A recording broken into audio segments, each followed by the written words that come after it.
যারা বিবাহিতরা আছেন একটা কথা মনে রাখবেন, মা বাবাকে সাথে রাখবেন। হ্যাঁ, আপনি বলবেন যে আমার মার সাথে আমার বউয়ের মিল হয় না, না হোক, তারপরেও সাথে রাখবেন।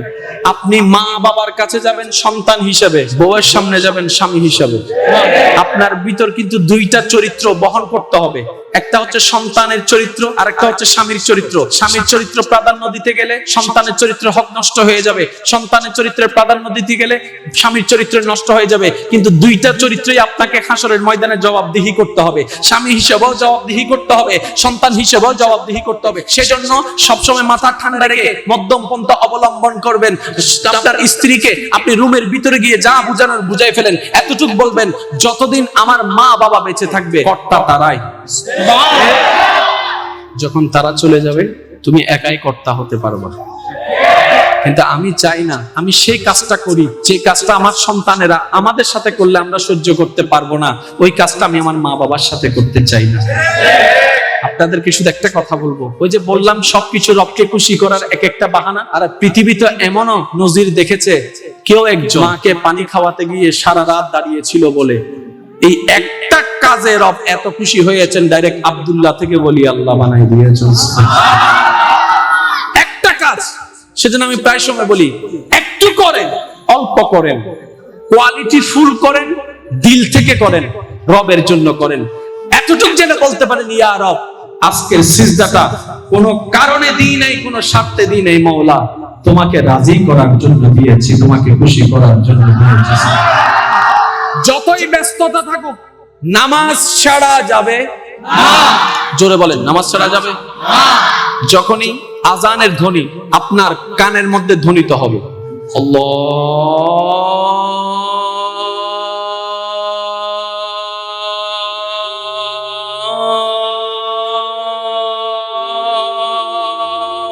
আকবার,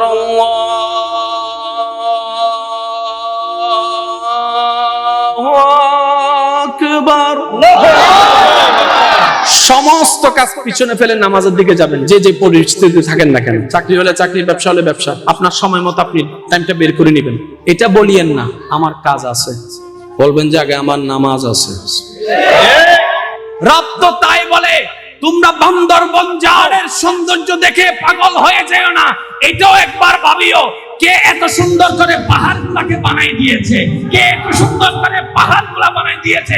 কুলসিরু ফিল আরদি, চলে যাও কক্সবাজারে, দূর থেকে তাকাই থাকো, বিশাল সমুদ্র কে বানাই দিয়েছে। ভাবতে থাকো, যত ঢেউ তোমার পায়ে আশ্রয় পড়বে, শরীরে আশ্রয় পড়বে, একটু তো ভাবো 5 সেকেন্ড পর পর কে ঢেউ এনে দিচ্ছে বারবার পারের ভিতরে, পারের ভিতরে, পারের ভিতরে। রব্বে করিম বলে, ইন্নী জাইলুন ফিল আরদি খলিফা। আয়াতের শেষের অংশে একটা কথা বলেছেন, ইন্নী আলা তাআলামুন। অন্তরের প্রেমের চোখ দিয়ে দেখেন, অন্তরের প্রেমের চোখ দিয়ে দেখেন। আর ওই আয়াতকে সাথে রাখবেন, সাথে রাখবেন। সেই আয়াতটা হচ্ছে আল্লাহ পাক বলে, ওয়ামা খালাকতুল জিন্না ওয়াল ইনসা ইল্লা লিয়াবুদুন, ইল্লা লিয়াবুদুন, ইল্লা লিয়াবুদুন। সমস্ত কিছুর প্রেম এক জায়গায় করলে আপনার উত্তর পাবেন। রব আমাদেরকে বানিয়েছেন একটাই কারণে, প্রেমের ইবাদত দিয়ে রবকে খোঁজার জন্য। আমাদের আর দ্বিতীয় কোনো কাজ, জোরে বলেন না, দ্বিতীয় কোনো কাজ। এক কথায় বলতে গেলে এতটুকুই বলবো, আমাদের একটাই কাজ, রবকে খুশি করা। কি করা? বেগুনও হলে খুশি। আমাদের সবার একটাই কাজ, রবকে কি করা? আরেকটু জোরে বলেন, কি করা? নামাজ কি মনে রাখবেন ভাইরা, আমরা নামাজ পড়লে আল্লাহর কোনো লাভ আছে? ওইদি বহন। আমরা নামাজ পড়লে আল্লাহর কোনো লাভ, আমরা নামাজ না পড়লে আল্লাহর কোনো ক্ষতি, আমরা রমজান মাসে না খেয়ে থাকলে আল্লাহর কোনো লাভ, আমরা পানি না খেলে আল্লাহর কোনো ক্ষতি। আল্লাহ আমাদেরকে দিয়ে রোজা রাখাচ্ছেন কেন? শুনুন ভাইয়েরা, এগুলা হচ্ছে ইবাদত, আমরা সেই নামেই চিনি না। না, শুধু এতটুকু নয়, রব বলে যে এগুলা হচ্ছে আমাকে খুশি করার হাজারটা মাধ্যমের একটা মাধ্যম। তুমি নামাজটা পড়ো, আমি দেখতে চাই শত ব্যস্ততার ভিতরে কে আমার আদেশটা পালন করে। তুমি রোজাটা রাখো, আমি রব দেখতে চাই বুকের মধ্যে তোমার তৃষ্ণা আছে, পেটের মধ্যে খিদা আছে, তারপরও কি আমার আদেশ পালন করে সেই ইফতার পর্যন্ত একটু দেখতে চাই, আমি তাদের চেহারাগুলো দেখতে চাই। রব বলে যে সুদ ঘুষ খেও না, আমি দেখতে চাই হাজার অফার আসার পরও কে সুদ থেকে বেঁচে থাকতে পারে, ঘুষ থেকে বেঁচে থাকতে পারে। আমি দেখতে চাই সেই বান্দাদেরকে যে হাজার অর্থ হওয়ার পরও মা বাবাকে বুকের মধ্যে ধরে রাখে, মা বাবার সেবা করে, আমার আদেশটা পালন করে। আমি তাদের চেহারা দেখতে চাই। দেখতে দেখতে রব এতটুকু বলে আম্মা সাইলা ফালা তানহার, আমি দেখতে চাই সেই সমস্ত দানবীদেরকে যারা আমি আল্লাহকে খুশি করার জন্য নিজের পকেটের টাকা গরিবদের কাছে দান করে দেয়, গরিবদের কাছে দান করে দেয়, নিজের অর্থ মানুষকে বিলীন করে দেয়, যারা আমি আল্লাহকে খুশি করার জন্য এতিম বাচ্চার মাথায় হাত বুলাই দেয়। এগুলা হচ্ছে সব রবকে খুশি করার বাহানা। মনে রাখবেন, ঈমানটা যদি ঠিক থাকে, এগুলো তো আমলের সেক্টর, ঈমানটা যদি ঠিক থাকে, মনে রাখবেন উলামায়ে কেরাম হাজারবার বলেছেন, আমি শুধু স্মরণ করে দিচ্ছি, আপনার হাজারটা নেক আমলের ভিতরে যদি একটা নেক আমল, একটা সিজদা রবের কাছে পছন্দ হয়ে যায়, শুনি নাই আরেকটু জোরে শুনলে অবাক হবেন, আসমানি যত গ্রন্থ আল্লাহর পক্ষ থেকে বিভিন্ন নবী রাসূলের মাধ্যমে তাদের উম্মতের কাছে নাজিল হয়েছে, কোন কিতাবের হাফেজ হয়তো নবী, ওই নবীর একজন অনুসারী, বাস এতটুকু। আমার নবীকে যখন আমার আল্লাহ নাজিল করলেন কোরআন, গভীর মনোযোগ, মাইকের আওয়াজ যদ্দূর যাচ্ছে, আমার নবীটা এমন রাহমাতুল লিল আলামিন নবী, আমার নবী এত উম্মত ওয়ালা নবী, আমার নবী এত উম্মতের দরদি নবী। আমার আল্লাহ নবীকে যা যা নাজিল করেছেন, যা যা দান করেছেন, যা যা দয়া করেছেন, আমার নবী একা কোনো কিছু নিয়ে নাই, একা কোনো কিছু নিয়ে নাই, একা কোনো কিছু নিয়ে নাই। আল্লাহকে বলে, আল্লাহ আমার উম্মতকে না দিলে আমিও নিব না, আমার উম্মতকে না দিলে আমিও নিব না, আমার উম্মতকে না দিলে আমিও নিব না, উম্মতকে দিলে আমি আছি। প্রেমের কথা, উম্মতকে দিলে আমি আছি, নাইলে আমি একা একা কোনো কিছু নিব না। আমার আল্লাহ বলে যে আমি তো মুসার মধ্যে কোরআন না কিতাব নাজিল করেছি, দাউদের কাছে কিতাব নাজিল করেছি, এটা তাদের মধ্যেই ছিল, তাদের মধ্যে ছিল, তাদের জবান থেকে উম্মতরা শুনেছে, বাস এতটুকুই তো। আমার নবী বলে যে না, আপনি যেরকম আমাকে মুহূর্ত দিতে হবে, আমার উম্মতকে দিতে হবে। একমাত্র নবী মুস্তাফার দোয়ার উসিলায় আজকে ঘরে ঘরে লক্ষ লক্ষ কোরআনে হাফেজ তৈরি হয়ে যাচ্ছে। কোরআনের মুআজিজাটা একটু খেয়াল করবেন। ক্লাস 9 বিলটি জার্নি বাই বুট সজ্জন না ওদনিয়ান হইতো না স্যার, হদা বাজু হুজুর টুজুর করে ট্রেন জার্নি বাই বুট আছে না? এখন যদি জিজ্ঞেস করি আমার ইন্টার কিংবা ডিগ্রি বাইকে, বলতে পারবে হদিন জিন শিকি দি ফুল লেহি বেললেন নম্বর লেবেল, নম্বর হাস শেষ, ইনো শেষ,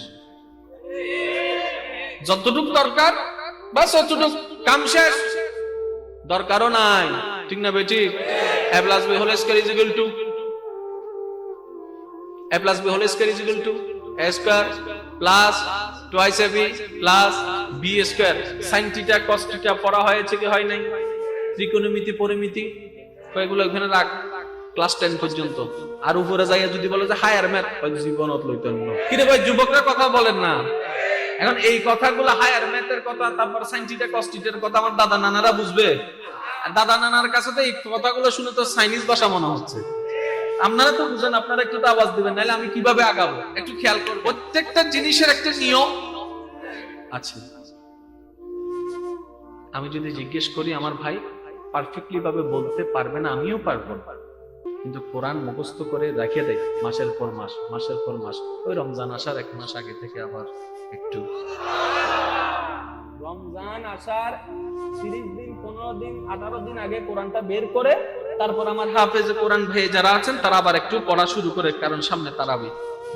অবাক কাণ্ড, যে না খোলা পড়া শুরু করলো, স্লো পড়ে না, ওই আগের মতোই তাড়াতাড়ি পড়ে, আগের মতোই তাড়াতাড়ি পড়ে। আমি বললাম ভাই কথা ঠোঁট দিয়ে, গভীর মনোযোগ, কথা ঠোঁট দিয়ে ঠোঁটের এই স্পেলিং এর মাধ্যমে, ঠোঁটের এই হরকতের মাধ্যমে কথা প্রকাশ হয়, একটু খেয়াল করবেন। আমি যদি ঠোঁট দুইটাকে বন্ধ করে রাখি, তাহলে ঠোঁটের হরকত দিতে হবে। আর একটু চিল্লায় বলেন না। এখন বলেন ঠোঁট আগে লড়ে না, জিহ্বা ফেস লেগে গেছে। এখন কথা বলতে ঠোঁটেরও দরকার। আয় কিন্তু বোম মারে দিন না, বাজে আওয়াজ হবে ছোট হইলে। কথা বলতে ঠোঁটের দরকার আছে, ঠোঁটের দরকার। জিহ্বার দরকার। এর ঠোঁট আর জিহ্বা আপনার হয়েছে, কিন্তু আপনার কথা বলার মন তাইলে হবে? তাহলে আপনার দেখেন ঠোঁটেরও দরকার, জিহ্বারও দরকার, কথা বলার মনেরও দরকার। কি কথা বলবেন সেটা এখানে স্টক থাকারও দরকার। যদি স্টক আপনার না থাকে সেটা আপনার মুখ দিয়ে বলা আসবে। যেমন আমার চাইনিজ কথা বলতে খুব ইচ্ছা করতেছে, কিন্তু স্টক নাই। বলা যাবে? বলেন না বলা যাবে? অনেকে টিভির মধ্যে হিন্দি শুনে শুনে অনেকে হিন্দি কইতে চায়, আমি তোমাকে খুঁজতা হে, তুমি কাহা চলি যাতা হে, কিছু কথা বলে না কেন? ফোন করে বন্ধুরা ফোন করে বলতেছে, দোস্ত তুমি কাহা হো, আমি অন্ডে হে। এরকম অনেকে আছে না? আর একটু চিল্লাই বলেন আছে না? এখন একটু খেয়াল করেন, আমার ভাই যখন কোরআনটা খুললো প্রায় দীর্ঘ 7-8 মাস পরে, তাহলে এতদিনে তো অনেক কিছু গায়েব হয়ে যাওয়ার কথা ছিল। আর গায়েব হয়ে গেলে কখনো ট্রুলি পড়া যাবে? আস্তে আস্তে আস্তে করে তো আবার পুরানা পড়াগুলা চালু করতে হবে। আমার ভাই যখন কোরআনটা পড়া একদম খোলা শুরু করলো, পড়া শুরু করার পর যখন পড়া শুরু করলো তারাবির জন্য, প্রস্তুতির জন্য, কি আজব কাণ্ড! আবারও দেখি স্পিডে পড়া শুরু করলো। আমি বললাম, ভাই তোমার টোটা স্পিডে চলে কিভাবে? পড়তেছি সেজন্য। আমি বললাম, এত পড়া কিভাবে? এক লাইন পড়ার আগে দ্বিতীয় লাইন না দেখলে তো পড়া আসে না। ভাই কোরআন এমন জিনিস নয়, আমার টোট লড়ে পড়ে, চোখ চাই পড়ে, আওয়াজ চলে আসে আগে আগে, কারণ কোরআনটা ব্রেনে সেভ নয়, অন্তরের মধ্যে সেভ হয়ে আছে। চিৎকার দিয়ে বলেন সুবহানাল্লাহ। আপনি সেই কোরআনের পেজ, আপনার আমার কাছে সেই কোরআন। আমি মনে করি প্রত্যেকটি মাহফিল যেন হয় এলমের মাহফিল, টাইম পাসের কোনো দরকার, আমাদের বসাটাও যেন সার্থক হয়। তাহলে মাহফিল কমিটি যে 1 মাস দৌড়াইছে জায়গায় জায়গায়, তাদের এই দৌড়ানোটাও তাদের কিছুটা হলো সার্থক হবে। আজকে এই মাহফিল থেকে যদি একজন বান্দাও যদি চিন্তা করে যে না করা দরকার, ওই বান্দা তওবা করার নিয়ত করার সাথে সাথে মাহফিল কমিটির পরিশ্রম সার্থক হয়ে যায়। লক্ষ মানুষকে পাল্টাতে হয় না, একজন মানুষ পাল্টালেই যথেষ্ট। কথা বলেন ঠিক না বেঠিক? ইমানদার ভাইয়ের একটা আওয়াজ দিয়ে বলবেন, কোরআন কার বাণী? তাওরাত, জবুর, ইনজিল, বাস। এখন আপনারা আমাকে বলেন, তাওরাত, জবুর, ইনজিল, কোরআন 4টি কিতাবের মধ্যে শ্রেষ্ঠ কোনটা? বুঝে শুনে বলবেন, শ্রেষ্ঠ কোনটা? এটা কি আপনাদের কথা না সবার কথা? একই কথাটা যদি আমি চট্টগ্রামের অন্য জায়গায় যাই জিজ্ঞেস করি, সেই মুসলমানও বলবে, ঢাকার মুসলমান বলবে, আর একটু জোরে, সিলেটের মুসলমান বলবে, কুমিল্লার মুসলমান বলবে, রাজশাহীর মুসলমান বলবে, পাবনার মুসলমান বলবে, ইন্ডিয়ার মুসলমান বলবে, আবুধাবির মুসলমান বলবে, সারা বিশ্বের সমস্ত মুসলমান এই কথাই এক বাক্যে একমত। তাওরাত আল্লাহর বাণী, জবুর আল্লাহর বাণী, ইনজিল আল্লাহর বাণী, কোরআন আল্লাহর বাণী। তাওরাতে যা আছে তা আল্লাহর বাণী, জবুরে যা আছে তা আল্লাহর বাণী, ইনজিলে যা আছে তা আল্লাহর বাণী, কোরআনে যা আছে তা আল্লাহর বাণী। তো শ্রেষ্ঠ হলে তো 4টা শ্রেষ্ঠ হওয়ার দরকার ছিল। শ্রেষ্ঠ হলে তো 4টাই শ্রেষ্ঠ হওয়ার দরকার ছিল, কারণ তাওরাত তো আল্লাহর বাণী, জবুর আল্লাহর বাণী, ইনজিল আল্লাহর বাণী, কোরআন আল্লাহর বাণী। এখানকার মুসলমানকে যখন আমি স্বাধীনভাবে প্রশ্নটা করলাম, আমার ঈমানি ভাইয়েরা বুঝে শুনে স্বাধীনভাবে সবাই এক বাক্যে উত্তর দিল, কোরআন শ্রেষ্ঠ। আমি প্রশ্ন করলাম, ভাই 4টা তো আল্লাহর বাণী, 4টা তো আল্লাহর কালাম, তাহলে 4টাকে শ্রেষ্ঠ না বলে কোরআনকে স্বতন্ত্র শ্রেষ্ঠ বললা কেন? আল্লাহর বান্দারা উত্তর দিবে, 4টাই আল্লাহর বাণী, কোনো সন্দেহ নাই, কোরআন শ্রেষ্ঠ হয়েছে নিসবতের কারণে। আমি বললাম, বুঝলাম না, তাওরাত এক নবীর উপরে, জবুর এক নবীর উপরে, ইনজিল এক নবীর উপরে, কোরআন নাযিল হয়েছে নবীদের ইমামের উপরে। চিৎকার দিয়ে বলেন সুবহানাল্লাহ। প্রত্যেকটা জিনিসের একটা নিয়ম আছে।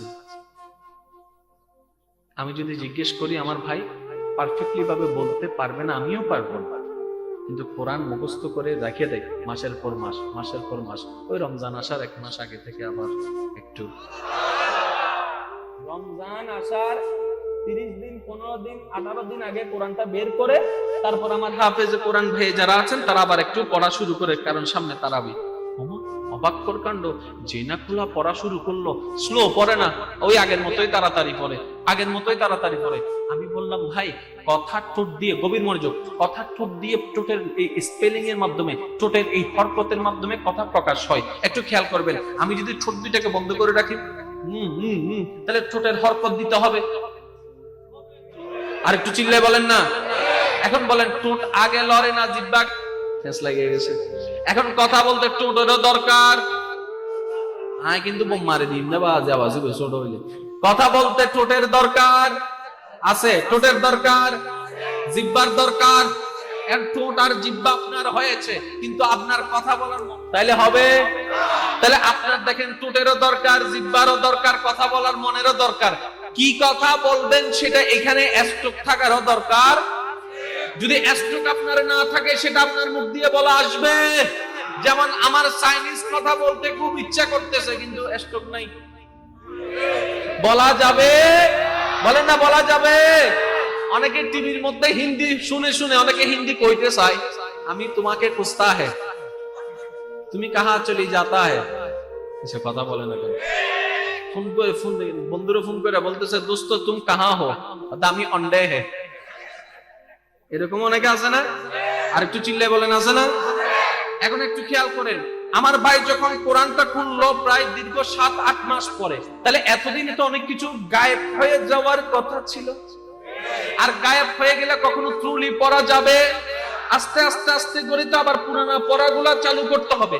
আমার ভাই যখন কোরআনটা পড়া একদম খোলা শুরু করলো, পড়া শুরু করার পর যখন পড়া শুরু করলো তারাবির জন্য, প্রস্তুতির জন্য, কি আজব কাণ্ড! আবারও দেখি স্পিডে পড়া শুরু করলো। আমি বললাম, ভাই তোমার টোটা স্পিডে চলে কিভাবে? ওই পড়তেছি সেজন্য। আমি বললাম, এত পড়া কিভাবে? এক লাইন পড়ার আগে দ্বিতীয় লাইন না দেখলে তো পড়া আসে না। ওই কোরআন এমন জিনিস নয়, আমার টোট লড়ে পড়ে, চোখ চাই পড়ে, আওয়াজ চলে আসে আগে আগে। কারণ কোরআনটা ব্রেনে সেভ নয়, অন্তরের মধ্যে সেভ হয়ে আছে। চিৎকার দিয়ে বলেন সুবহানাল্লাহ। আপনি সেই কোরআনের পেয়েছেন, আপনার আমার কাছে সেই কোরআন। আমি মনে করি প্রত্যেকটি মাহফিল যেন হয় এলমের মাহফিল। টাইম পাসের কোনো দরকার, আমাদের বসাটাও যেন সার্থক হয়। তাহলে মাহফিল কমিটি যে 1 মাস দৌড়াইয়েছে জায়গায় জায়গায়, তাদের এই দৌড়ানোটাও তাদের কিছুটা হলো সার্থক হবে। আজকে এই মাহফিল থেকে যদি একজন বান্দাও যদি চিন্তা করে যে না করা দরকার, ওই বান্দা তওবা করার নিয়ত করার সাথে সাথে মাহফিল কমিটির পরিশ্রম সার্থক হয়ে যাবে। লক্ষ মানুষকে পাল্টাতে হয় না, একজন মানুষ পাল্টালেই যথেষ্ট। কথা বলেন ঠিক না বেঠিক? ইমানদার ভাইয়ের একটা আওয়াজ দিয়ে বলবেন, কোরআন কার বাণী? তাওরাত, জবুর, ইনজিল, বাস। এখন আপনারা আমাকে বলেন, তাওরাত, জবুর, ইনজিল, কোরআন, 4টি কিতাবের মধ্যে শ্রেষ্ঠ কোনটা? বুঝে শুনে বলবেন, শ্রেষ্ঠ কোনটা? এটা কি আপনাদের কথা না সবার কথা? একই কথাটা যদি আমি চট্টগ্রামের অন্য জায়গায় যাই জিজ্ঞেস করি, সেই মুসলমানও বলবে, ঢাকার মুসলমান বলবে, আরেকটু জোরে, সিলেটের মুসলমান বলবে, কুমিল্লার মুসলমান বলবে, রাজশাহীর মুসলমান বলবে, পাবনার মুসলমান বলবে, ইন্ডিয়ার মুসলমান বলবে, আবুধাবির মুসলমান বলবে। সারা বিশ্বের সমস্ত মুসলমান এই কথাই এক বাক্যে একমত, তাওরাত আল্লাহর বাণী, জবুর আল্লাহর বাণী, ইনজিল আল্লাহর বাণী, কোরআন আল্লাহর বাণী। তাওরাতে যা আছে তা আল্লাহর বাণী, জবুরে যা আছে তা আল্লাহর বাণী, ইনজিলে যা আছে তা আল্লাহর বাণী, কোরআনে যা আছে তা আল্লাহর বাণী। তো শ্রেষ্ঠ হলে তো 4টা শ্রেষ্ঠ হওয়ার দরকার ছিল। শ্রেষ্ঠ হলে তো 4টাই শ্রেষ্ঠ হওয়ার দরকার ছিল। কারণ তাওরাত তো আল্লাহর বাণী, জবুরও আল্লাহর বাণী, ইনজিলও আল্লাহর বাণী, কোরআনও আল্লাহর বাণী। এখানকার মুসলমানকে যখন আমি স্বাধীনভাবে প্রশ্নটা করলাম, আমার ঈমানি ভাইয়েরা বুঝে শুনে স্বাধীনভাবে সবাই এক বাক্যে উত্তর দিল, কোরআন শ্রেষ্ঠ। আমি প্রশ্ন করলাম, ভাই 4টা তো আল্লাহর বাণী, 4টা তো আল্লাহর কালাম, তাহলে 4টাকে শ্রেষ্ঠ না বলে কোরআনকে স্বতন্ত্র শ্রেষ্ঠ বললা কেন? আল্লাহর বান্দারা উত্তর দিবে, 4টাই আল্লাহর বাণী, কোনো সন্দেহ নাই। কোরআন শ্রেষ্ঠ হয়েছে নিসবতের কারণে। আমি বললাম, বুঝলাম না।